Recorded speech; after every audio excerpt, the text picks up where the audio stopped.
Good morning, everyone. My name's John Morrissy. I'm the State Manager for Ord Minnett here in South Australia. On behalf of our CEO, Carl Morris, and our Head of Private Wealth, Frank Hegarty, we'd like to welcome you all here today for our 2024 Federal Budget Breakfast. To those of you in the room and to our clients around the country who are joining in online, thank you for being with us this morning. Before we start, I'd like to acknowledge that today we meet on the traditional lands of the Kaurna people and we pay our respects to their elders past, present and emerging. Our guest speaker today is Malcolm Wood, our Head of Asset Allocation and Philanthropic Services. Mal will highlight the key aspects of Jim Chalmers' third budget and, more importantly for us, discuss the budget's implications on growth, interest rates and global markets. Mal has for quite some time been talking about the needs for governments to show fiscal responsibility in this inflationary environment that we are currently in. I will note that the RBA in their minutes last week made a couple of comments, including inflation remains high and is falling more gradually than expected, and the labour market is tighter than what is consistent with our inflation target. So I'm certainly interested to see Mal's views on the budget and its likely impact on inflation and in turn interest rates. There will be an opportunity after Mal's presentation to ask questions here in the room and those online. People online, you'll see a Q&A box on your screen, so feel free at any stage during the presentation to send those questions through and we'll do those at the end of the presentation. Can you please welcome Malcolm Wood?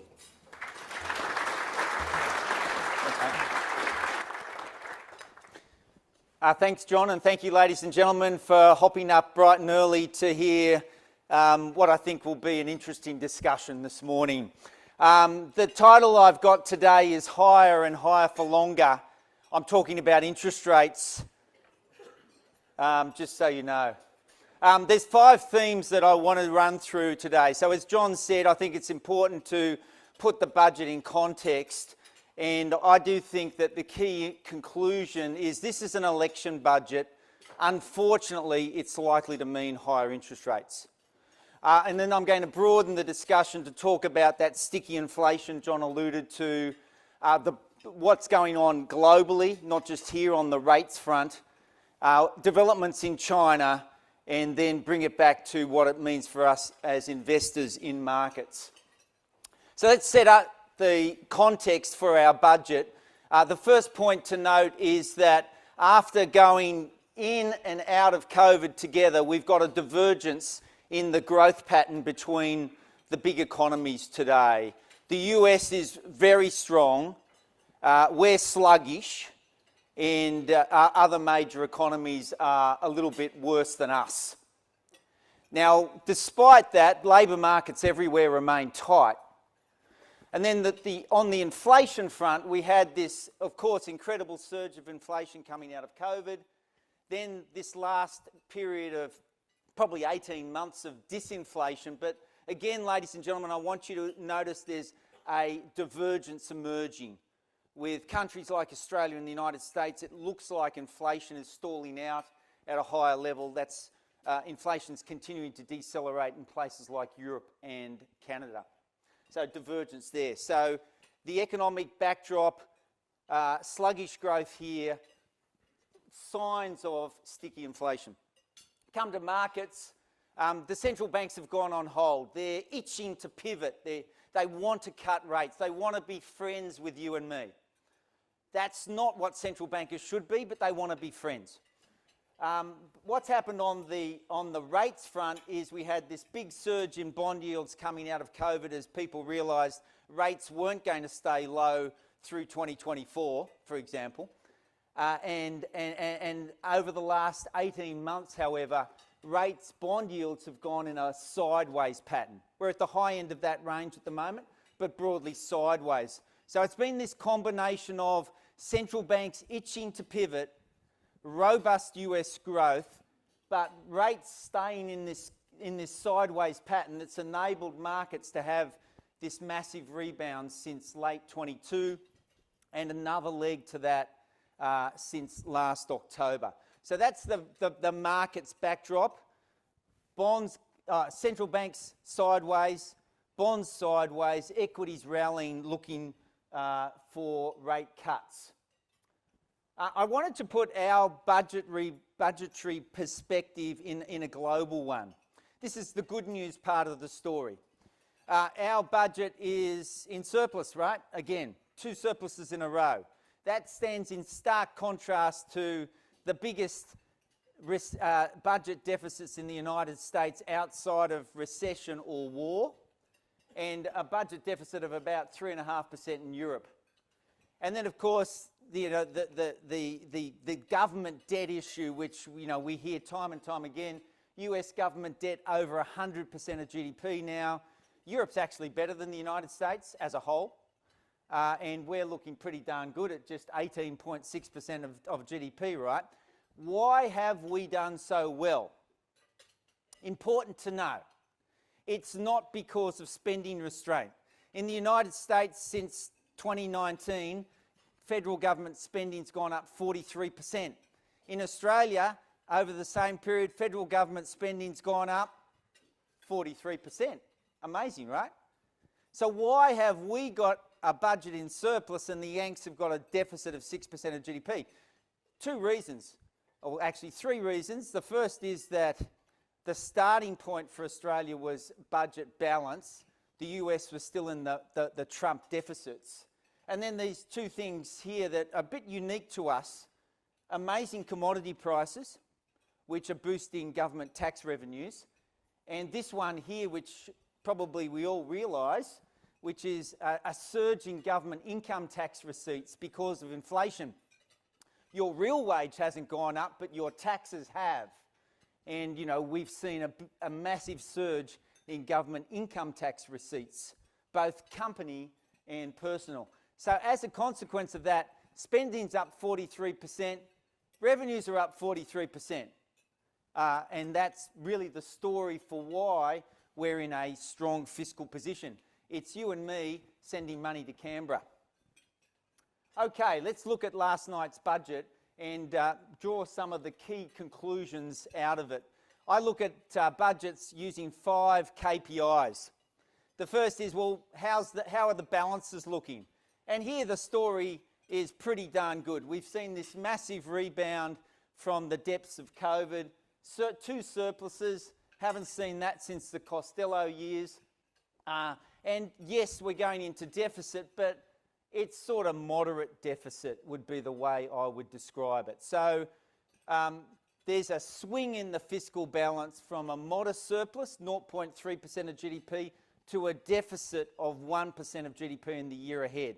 That swing is what we're going to focus in on a bit in a moment. Now, you've got to ask yourself, are the forecasts underneath those budget numbers believable? This is where we start to have a little bit of tension emerge in the analysis. So according to Treasury, growth has troughed, as in past tense. The bad news is behind us. Growth is going to pick up from 1 3/4 this year to 2 3/4 over the fiscal outlook. Pretty good. No problem.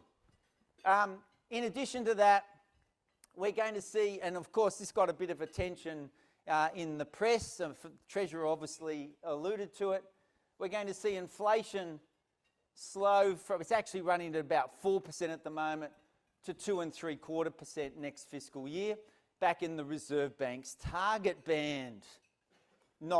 Hint, hint, Martin Place. Where I really push back on this is here. You see, what we're seeing here is we go from this position where employment's growing stronger than growth. That's called negative productivity growth. That's a big problem for us. We're going to see a surge in productivity in fiscal 25, i.e. from 6 weeks from now, we're all going to be producing a lot more with the same, right? Just so you've got the message, guys.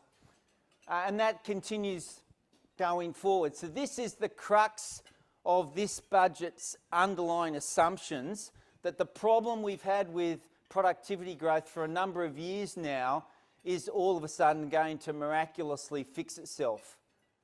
This is not in the budget. This would require some sort of change in heart from the corporate sector. Migration is going to halve. It's running at 550,000 over the last 12 months. The latest data is going to 260,000. So they're probably the key assumptions behind this budget. I don't believe the productivity rebound. What about the net stimulus of all this? Well, this is where we start to get a little concerned. Unfortunately, this is a very stimulative budget in a context of sticky inflation. So what does that mean? Well, we've got the tax cuts. That gets buried in the budget numbers because they'd already been legislated, right? So it's just twitching at the edges. We've got cost of living again. I'm going to touch this when we go to talk about the CPI, the Treasurer's CPI forecast. A little bit on housing. Made in Australia. A lot being talked about by the government on this initiative, but there's no spending attached to it. It seems to be predominantly in off-balance sheet investments and tax credits, which are probably buried somewhere in the future revenue numbers. So it's a big talking point. There's tens of billions of dollars in the budget, but in terms of the numbers, virtually nothing here in the short term. We've got a little bit more for Medicare and aged care, and then there's the aged care wage rises. So when we all add this together, at a minimum, to us, this is an additional $32 billion in spending or tax cuts from the federal government. That's about 1.25% of GDP. Hence our view is that this is a highly stimulative budget. It's an election budget. There's lots of giveaways to different constituents, and that's important. Now, the Treasurer is saying that this budget's not inflationary. It's actually going to cut inflation. So how does he come up with that analysis? Well, someone in Treasury is showing him this chart. This comes out of the ABS. You can see it on a monthly basis. This is electricity prices, but this is what is in the CPI. The difference is the subsidies being offered by the federal and state governments, and they're going to continue those subsidies. Because if you didn't continue them, what happens? Where does the price go? Back to where the market is, right?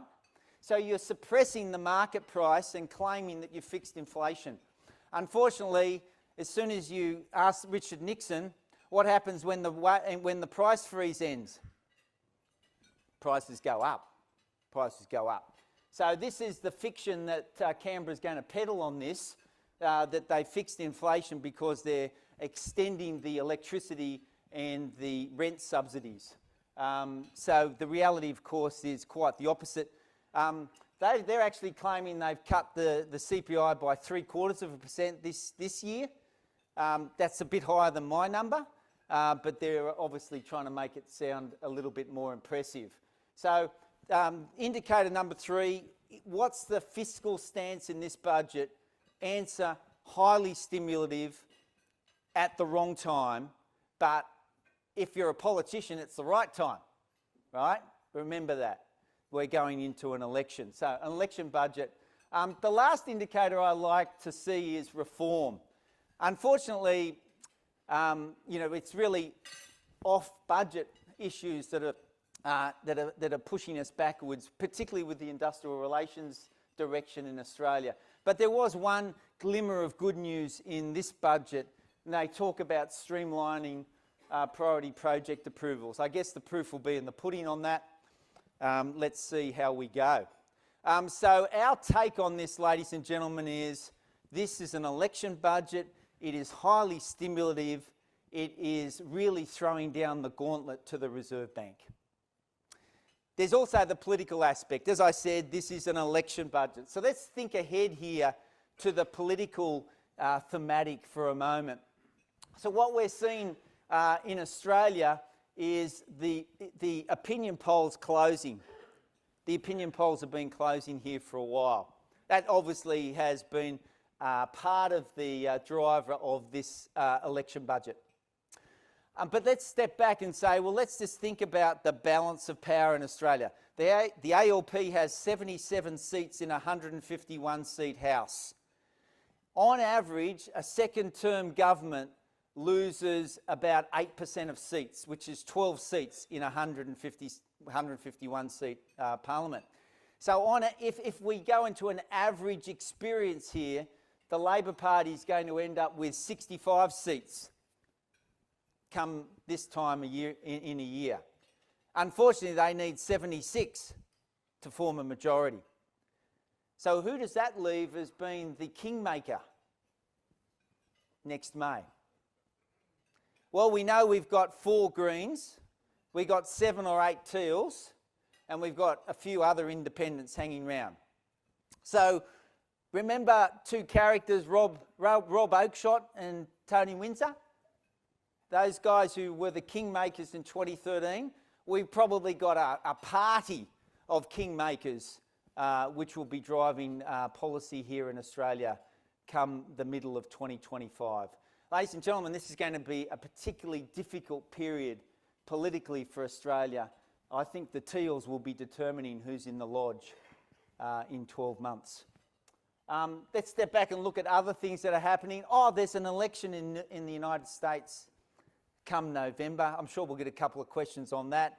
Bottom line is neither side looks fiscally responsible to us, and with markets acting the way they are, there's no reason for them to change. There's also an election in the United Kingdom this year, and we've got a couple of state elections happening just to muddy the waters in the lead up to our federal election. So political risk, I think, is being underestimated here. It's going to be very difficult to drive positive change in Australia for the next wee while. Let's step back and talk about the broader inflation outlook. And here our thematic is that we're in an environment of sticky inflation, particularly in the United States and Australia. How do we come up to this with this conclusion? The world's saying inflation's fixed. Well, we think that the key driver of the disinflation that we've seen has been the COVID unwind, what we call the COVID unwind. So here in the middle of COVID, when you couldn't get things for love nor money, you had to pay up to get goods delivered. So we had the CPI goods in the United States go from 0, where it had been for 20 years, thank you globalisation, to 12% at the peak. And then over the last 18 months, that whole process is reversed, and we've had that CPI goods actually sitting at -1. We'll see what happens tonight on that. So we've seen a complete reversal from the COVID lockdowns and problems with supply to actually a normalisation of that. But ladies and gentlemen, what I want you to see in this chart here is that there's a hook in those lead indicators of those inflationary pressures. And we think that the best news on the goods inflation side is behind us. Last night we had a PPI in the United States that was worse than expected. The markets ignored it. That's what they're doing at the moment. There's a second aspect to it, which was the commodity shocks courtesy of Putin's invasion of the Ukraine. That's really reversed for more than 18 months as well. And then you've got these, what we call the pent-up demand areas on consumer spending. The black line is hotel prices in the United States. You can see the green line is airfares. You can see how during COVID, bang, collapse, reopening, surge. I don't care how much it costs, I'm going on that trip. Anyone heard that story? And then things have just settled down here for the last 12, 18 months. But again, notice that you're getting a little bit of a hook on those numbers as people are saying, well, things are getting back to normal. In fact, airfares in the United States are below pre-COVID levels. So all of that says to us that the key driver of the disinflation, the COVID unwind, is getting long in the tooth, particularly in the United States, the first economy to come out. So what does that mean? Well, you step back from it and say, well, what are the traditional drivers of inflation? Well, of course, there's the demand and the cost side to typical inflation models. And on the demand side, you've got a very healthy US economy. Unlike Australia, most households in the United States are paying nothing more on their mortgage today than they were in 2019. This is the debt burden here. Big surge in wealth as well, much more than we've had. Real wage growth, productivity growth in the United States is normal. So lo and behold, we've got a healthy US economy. The demand side is pushing up inflation in our view. Then you come to the supply side, and there's been a lot made of this process of normalisation in the labour market. But ladies and gentlemen, just look at that in perspective. There's still 1.3 job openings in the United States for every unemployed person.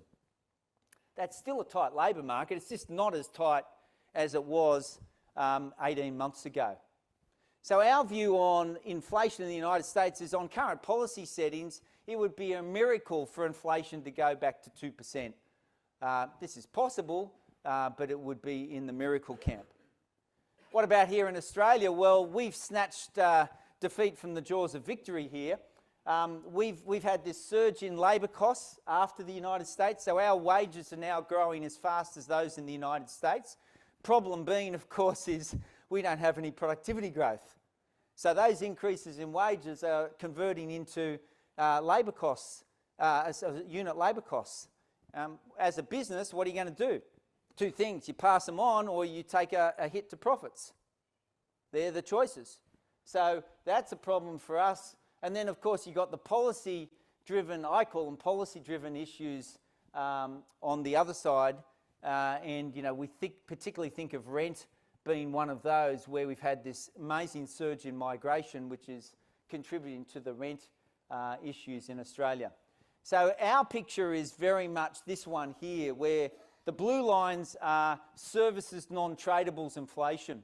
You can see how never went as high as the goods inflation, which is the black lines on that chart, but now it's stabilising at much higher levels than we were running pre-COVID, much higher levels.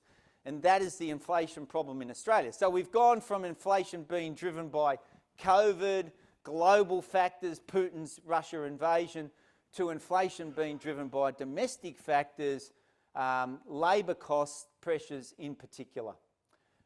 Really, we do need to get productivity back and moving here in Australia. So we think that this means sticky inflation in the United States and in Australia. And of course, that means what we're calling the theme for our presentation: higher and higher for longer rates. In the United States, the markets were thinking there'd be half a dozen rate cuts early this year. They backed off to about 1 to 2 now. They're still thinking rate cuts. Chairman Powell speaking last night saying, I'm just going to wait and see how the inflation data comes out, i.e. he's a lagging indicator, not a leading indicator. Bear that in mind when the markets are sweating on the central bank. The central bank's told you they will follow the data. So here we are in the United States. Why does the Fed need to do more? You've got sticky inflation, you've got robust growth, unemployment below 4% for 27 months. We haven't seen that since the Vietnam War, right? So it's quite extraordinary economic backdrop in the United States, but the markets are still sweating on big rate cuts. This is the yield curve, the difference between the long rate and the short rate.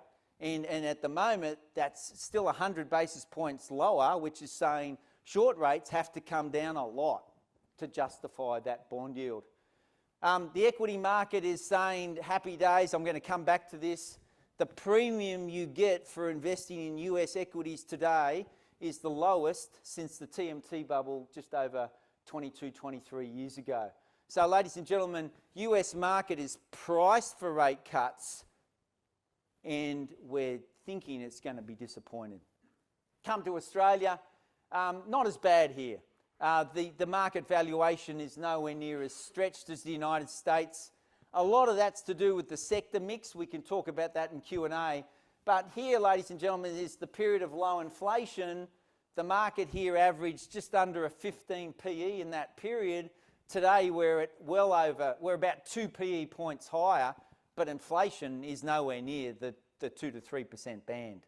So again, we've priced a darn lot of good news in, and at this point in time. So higher and higher for longer rates, we think means market disappointment. Okay, let's change tack here and go to China. I'm quite disturbed about the data trends in China. Last year, early in the year, China reopening, everyone was excited, was back to the races. This year, early in the year, everybody was excited. We had a couple of good data points, but now I think we're settling back down into what looks to me to be a very difficult grind. I've made the point before that the gap between China growth and US growth has narrowed to the lowest point seen since they created the data around the time of Tiananmen Square. So we're talking a long time, right? In nominal terms, US is growing faster than China. This is an important point. You know how China was going to become the world's biggest economy? Actually, that process has stopped. And the key reason is we in the West have an inflation problem. China has a deflation problem. Quite stunning when you consider the amount of inflation that we've had in the West. That the inflation data from a few days ago still basically around zero. The GDP deflator is in deflation. This is what I wanted to highlight. This data came out probably about Saturday, about 11 p.m, right? Now, when someone in Australia, this would be the equivalent of releasing data, you know, on Christmas Eve, right? You're burying the data. So the credit growth and money supply numbers in China have never been lower. So you've got a government that's been stimulating, but it's having no impact at this point in time. And we think this is because China's got serious structural challenges, which is going to take a massive policy response to overcome. I've done this comparison between China and late 80s Japan. China looks much worse on most criteria. Take this one, this is debt. I was doing regional strategy in Asia back here. China was undergeared entering the GFC compared to the rest of the world. But as you can see now, its debt levels are far higher than Japan's ever were. And remember, Japan had a few financial problems, right? And far higher than any other countries has ever been.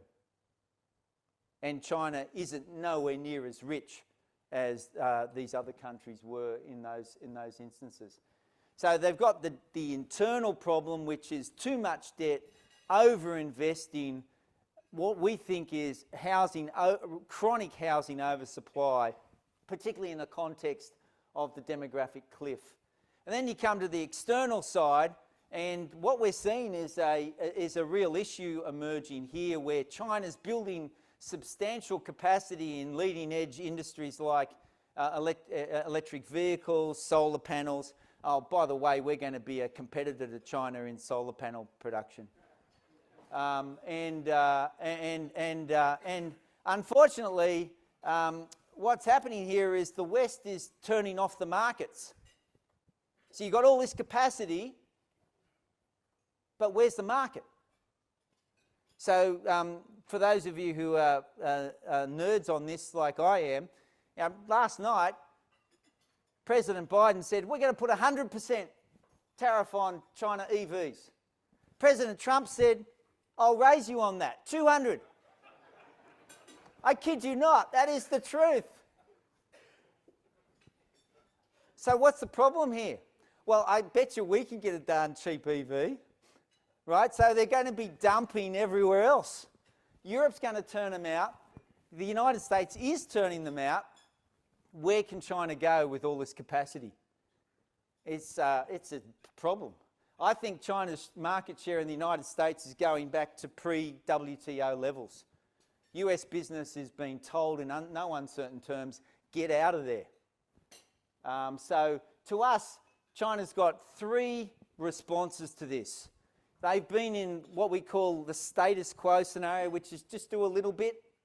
There's been a little bit of kick the can stimulus, But ladies and gentlemen, what we need to see from China is something seriously dramatic. You know, sort of panic buttons, stimulus like we saw in the West, in the GFC and in COVID, but also reform that drives the shift to a consumer-driven economy. I've been lowering my probability on that. And the key reason is it just hasn't happened. So why hasn't it happened? That's the issue I see. So this, of course, is a challenge for us, given it's our number one trading partner. Okay, so I wanted to bring this back to markets, and we'll start with the US, where our view is the US market is really priced for an unusual four-leg bet. The first one is it's priced for low inflation. These are periods of soft landings in the United States over the last 40 years. There's been two. There was a possibility pre-COVID. But ladies and gentlemen, the valuation on the US market is anywhere from 45 to 108% higher than the soft landings. Right? So you've got an extreme valuation, and you can see that another way here. These are the earnings estimates. The market's assuming an earnings boom is coming, 11% earnings growth this year, margin expansion, and a 14% earnings growth next year, margin expansion. So we're priced for strong growth and for low inflation. And as I said earlier, when you looked at that risk premium, the lowest since the TMT boom, we're priced for the lowest risk outlook in over 30 years. And of course, it's all to do with the Magnificent Seven. Well, not all. It's somewhat to do with the Magnificent Seven. Here's the growth profile of these businesses. I mean, this is a little hard to see on this chart. This is NVIDIA. NVIDIA's gone from the number 8 semiconductor company by revenue last year, 2022, to the largest in 1 year. Quite an extraordinary achievement, made possible because of a Taiwanese company called TSMC. And so this is an extraordinary period of growth in these names, but I'm not telling you something that we all don't know. Everybody knows about the Magnificent Seven. Their expectations are high, the valuations are high. This is the IT sector in the United States, trading on about 27, 28 PE on forward earnings. You can see that compared to longer term valuations, this is quite high. But that's not just TMT. When you go across all the sectors, they're on somewhere between 7 and 26% above average valuations for the low inflation period. So what we're saying here about the US is it's priced for strong growth. We agree with that on current policy settings. Low inflation, we think we've got sticky inflation. Big rate cuts, hard to see if you've got sticky inflation, and the lowest risk premium in over 20 years. Not my view of the world. Back here in the late 90s, we had globalization, we had the West winning the Cold War, we had budget surpluses, and we had the boomers still in the workforce. All those tailwinds are gone, and we have to believe that AI is bigger than any of those, or all of them put together, right? So it's possible, but we wouldn't be making that bet as our core bet. So what do you do in this environment as an investor? We think the important message is diversification. You know, back here in the middle of COVID, we didn't own any bonds. They just didn't look attractive at all. Yields were so darn low. Now you might say, Mal, gosh, they're up some, but they're not, well, you know, okay, they're back to pre-COVID, pre-GFC levels. That's about the best we can say. They are now at levels which are, which is where the bond can be a diversifier. What do we mean by that? If something bad happens now, bonds will rally. It was hard to believe that that was possible when bond yields were close to zero, right? But now the bond yields are 4 to 5%. We think that that is a believable story. I mean, this is a bit lost here with the text. But there's a lot of risks out there. So if something bad does happen, bonds will protect your portfolio. They're not going to make you rich, but they will protect your portfolio. So we've been adding some bonds. We've also been buying some global property, a fund called Key. And so we think just diversifying and taking a bit more defensive exposure, but one that gives you protection, makes sense. We don't think you should be getting excited about what's going on here. I think the way to describe our outlook is stagflation light. The Treasury's going to give, but the Reserve Bank's going to take, in our view. So I'd be amazed if we get the 2% growth that the Treasury's forecasting. I'd be very amazed if we get the sub 3% inflation that they're forecasting. The way things stand, business confidence and sentiment is weak and weakening. That's consistent with very little earnings growth, which is where we are. And as I say, given the expectations of lower inflation and rates not rising again, those valuations to us are on the high side. So we're not excited about our market. There's opportunities within it, but that's not where we would be going. Internationally, now I've beaten up on the Yanks, but there are opportunities outside the US for us to consider. Because what you've got here is a big valuation discrepancy between the US and everybody else. We've liked Japan, we've liked emerging markets, ex-China, and we continue to do that. Europe's also been performing well on expectations of rate cuts.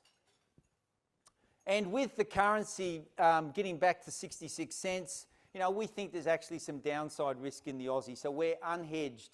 We've talked about the commodity prices being high here as a key driver of government revenue. Our currency's lost that commodity price link because the mining industry is not investing in Australia.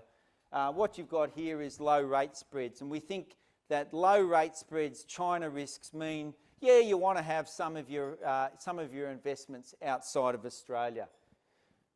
So to pull this all together, we think it's time to be cautious. We think you can pick your spots. We've been buying some bonds. So we've gone from nothing here to owning some bonds, particularly Aussie credit. We do like markets outside of the United States and to a lesser extent Europe as well.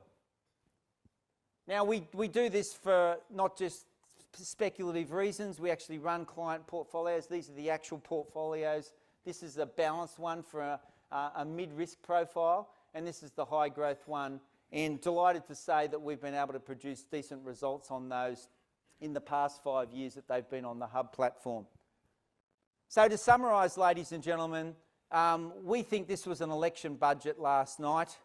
Unfortunately, the Treasurer is giving, but the Governor will take. So we think that this stimulus does really threaten higher rates for us. Looking a little bit further ahead, I think we're headed for a politically difficult environment here in Australia. Step back from that, sticky inflation in the United States and Australia for different reasons, but sticky inflation nonetheless. That means rates are going to be stuck at these higher and higher for longer levels. On the downside, you've got China under pressure. We want to see Big Bang reform, we haven't. And then you've got this US equity market priced for perfection. So with that, I'm going to pause and see if anybody's been provoked into thinking of a good question. And I'll invite John back up to join me on the podium. Thank you.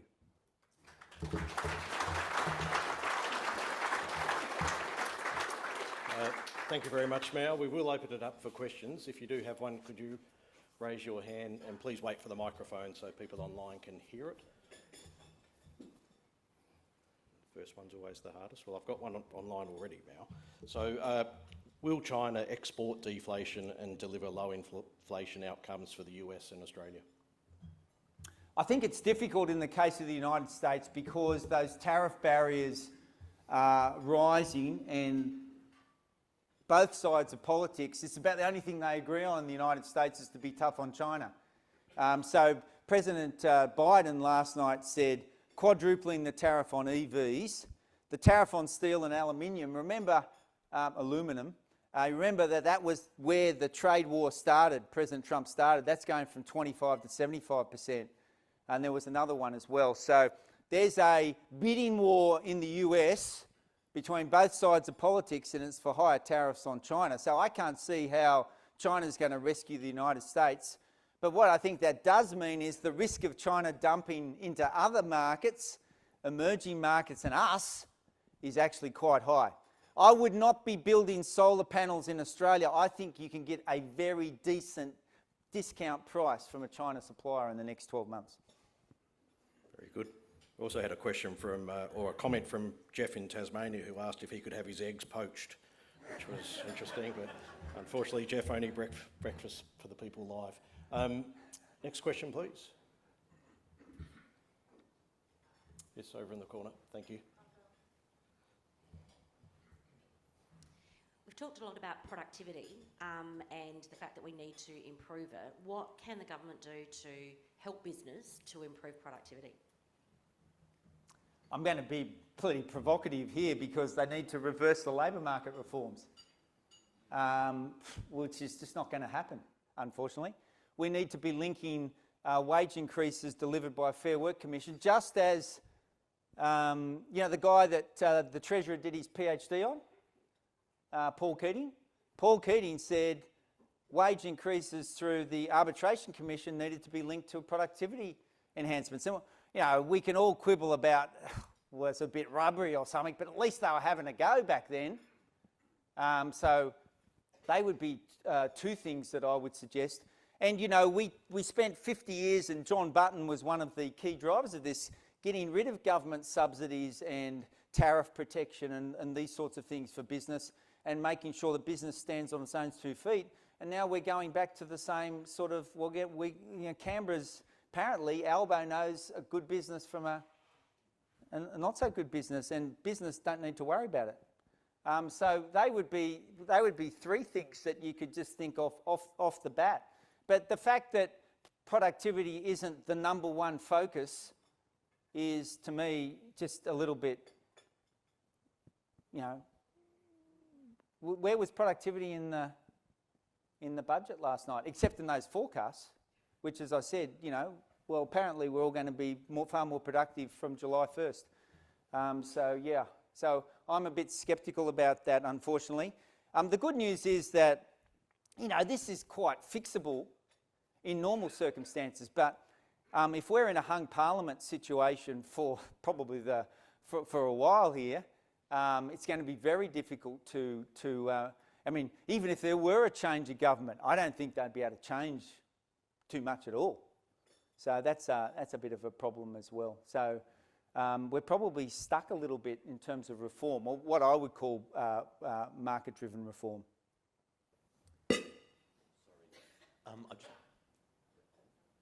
I just wanted to ask a quick question about the Fair Work Commission, which you segued beautifully just then. If in your early tables, there was a 1% gap between wage rises and peak GDP, right? Yeah, let me just go back and see if I can get to that table. Yes, keep on going. In the simplest of terms, obviously it's an independent commission. What signal did the government send last night to their next review without sending a signal? Well, they did say in the budget papers that they're supporting increases in real minimum wages. So given inflation's at 4%, it has to be higher than 4, right? But the Treasury is forecasting that wages are going to decelerate. And that, of course, helps the inflation story, plus this story here about the subsidies. So, to my mind, the government seems to be saying minimum wages go up 4 to 5, let's say. But overall, wages are going to decelerate because we're going to have a jump in productivity, so there'll be a jump in unemployment when that happens. It's possible that business, feeling it so much here, does a wave of layoffs, and really digs down into trying to get more out of existing assets. It just hasn't happened so far. So it is possible that that happens. It just hasn't happened so far. Be careful what you wish for, because if there's an employment retrenchment, consumers probably aren't going to be rushing out to spend their tax cuts. So that's you have to think through the whole circles of this. But I think the signal to the Fair Work Commission is somewhere in the probably 4.5 range, I think. Very good. Next question.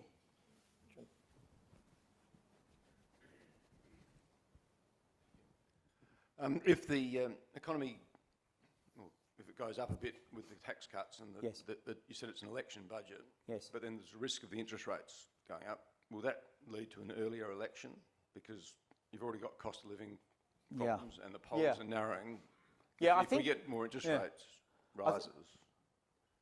I think that that is a scenario that the government wanted to open up as a possibility. But you have to have a good reason to go for an early election. I think there might have been 1 or 2 cases in the last 40 years that went early without a good reason and got a little bit hurt in the polls for that. Australians don't like going out to vote any more than they have to, right? So we've got, a busy calendar here leading up into Christmas with the NT, ACT and Queensland elections, and then you've got Western Australia in March next year. So, I'm not sure in terms of the dates and all that sort of thing. They'd like to stay away from other elections. But yeah, I think that's a possibility. The risk is call an election, and we've seen this a couple of times in the last 30 years, and the Reserve Bank raises rates. Doesn't help you. Doesn't help you. So I think it would be too risky at this point. If we do see Treasury's forecasts turn out to be right, and we are at sub 3% inflation by Christmas, the Treasurer will be, he'll be doing handstands. And rightly so, because that will be some achievement. In that case, yes, I think an election would be on at that point, because the Reserve Bank would be to the side then. Next question.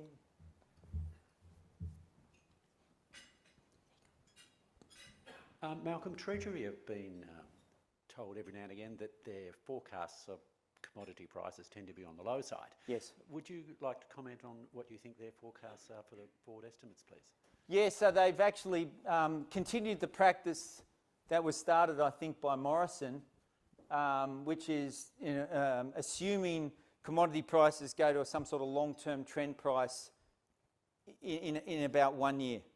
So by the end of March 25, we're assuming $60 iron ore. I think it's like $70 thermal, $10 per BTU LNG prices. So we're assuming that will no longer be a tailwind. So a little bit of this swing to deficit, it's probably more the out year than the new year, is attributable to those conservative commodity forecasts. And and this has been a good action by Canberra, because what it means is the windfall gets banked as opposed to spent. And I think we'd probably all agree that that's good, because it's keeping our debt levels at levels that most other countries would be delighted for. And just to make one final comment, not related to the question here, is this is necessary because household debt is so darned high in Australia. If we had high government debt on top of that, we would be in. It would not be good. So we don't want government debt to be going up.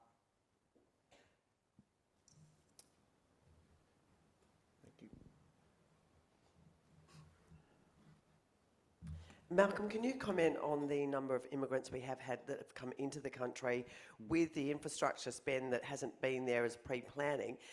They've cut the amount of immigration. What does that say? What is that signalling from the government, that was a mistake, could you just make a comment on that, please? Yes, so we've had record migration. The number this is out of the budget papers, 528,000. The last number I've got is 550,000. That's last September, unfortunately. The data is a bit of a lag on that basis. So just to achieve fiscal 24's number, let alone fiscal 25, is really going to require a massive crackdown. Now, these numbers are still higher than before COVID, just to put it in context. So I think you could say that the government's trying to get control of it, but they're not backing away from a view that we need to have a faster population growth. Come to the infrastructure question, and I sort of glossed over that in the comments here. So housing and infrastructure, I linked them together. You know, really the amount of infrastructure spending that we're doing is just staying at a very elevated level. So I've got a great chart which sort of talks about this story of why is government spending up so much, and part of it was, you know, this is always well-intentioned. We're in the middle of COVID. Gosh, we need to get the economy going. Let's get some big infrastructure programs, bring them forward, get it all going. Of course, when do they get delivered? Right now, right? So we've had this surge of government investment, which has really been adding to the pressures on the construction industry. So we just need more construction capacity. And, you know, we're talking about an $11 billion housing spend over the next 4 years. And, you know, the very aggressive government target on housing supply. I mean, this just looks extremely difficult to achieve.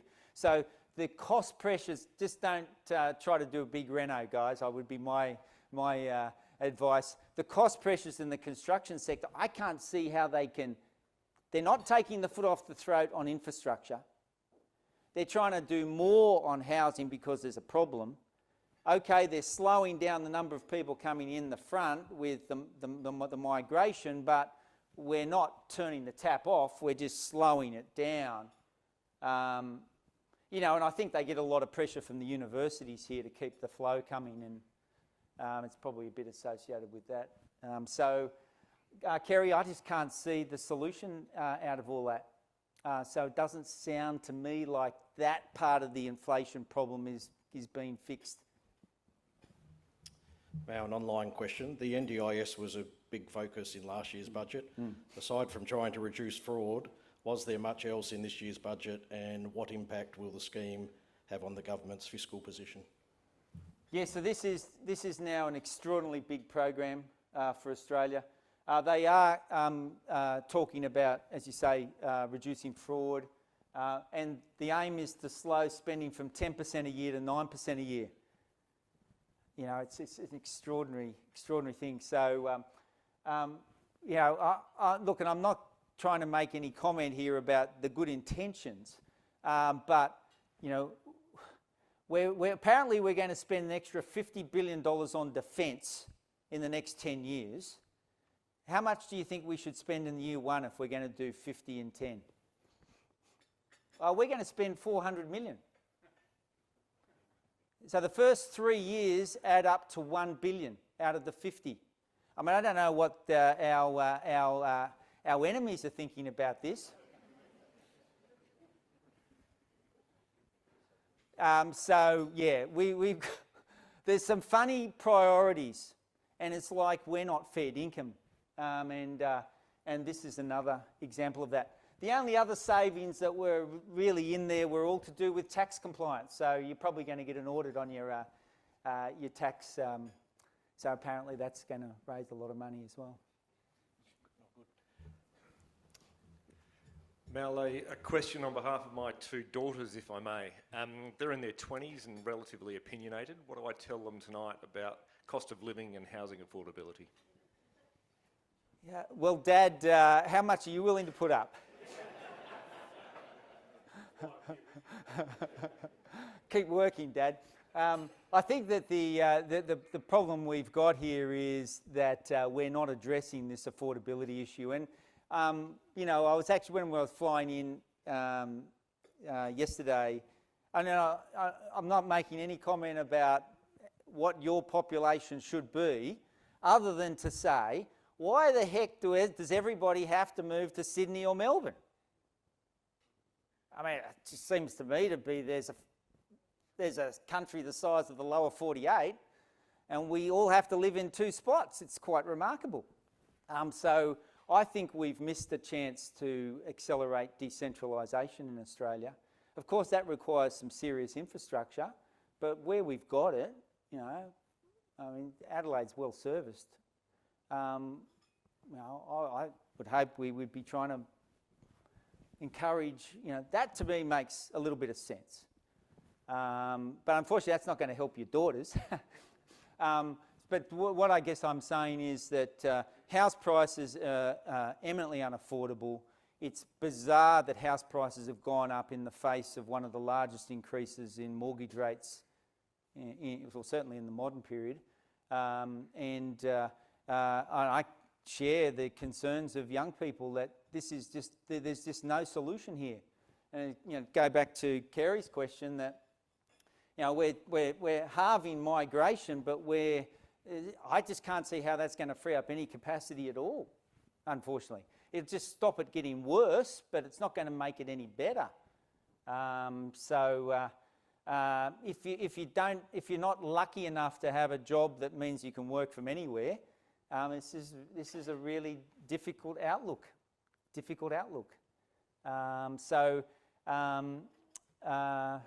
Yeah, so the advice would be, I think, stay friends with me. Very good. We've got time for one more question.